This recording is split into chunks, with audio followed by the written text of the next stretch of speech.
ඒගිරියේ මෙතන තමයි ස්තූපය. ඊට පස්සේ මෙහි උඩ මෙතන බෝධිගරය. ඊට පස්සේ අතන භාවනා කුටියක් තියෙනවා. ඒතකොට මේ ස්ථානය සීගිරියේ දෙවන අවධියේ විහාරාරාම ලක්ෂණ දකින්න තියෙනවා.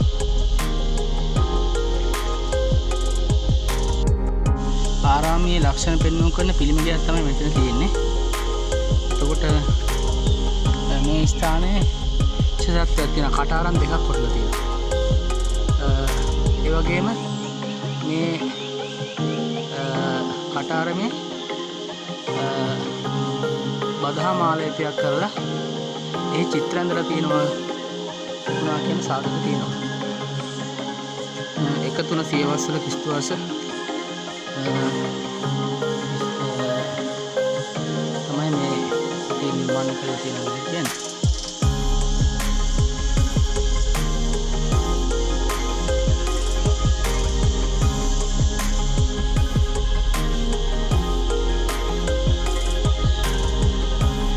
මේ කුටියේ විසසුන් බුදු පිළිමයක් කිරි වලින් කරපු බුදු පිළිමයක් තිබිලා තියෙනවා.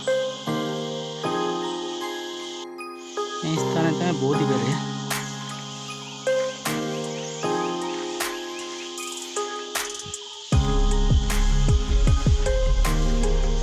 එතකොට මේ බෝධිගරයට මෙහායි පැරණි ඇසිකිලියක් දකින්න තියෙනවා. මේක ඇසිකිලියක් හැටියට තමයි හඳුන්වලා තියෙන්නේ.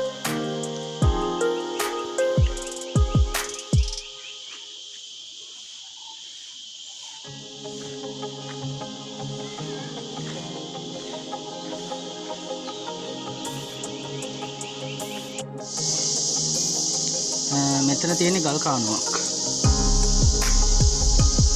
උඩින් එන වතුර කාණ්ඩ මේ කාණුව දිගේ ඇවිල්ලා මෙන්න මෙතනින් ඇතුළට යනවා.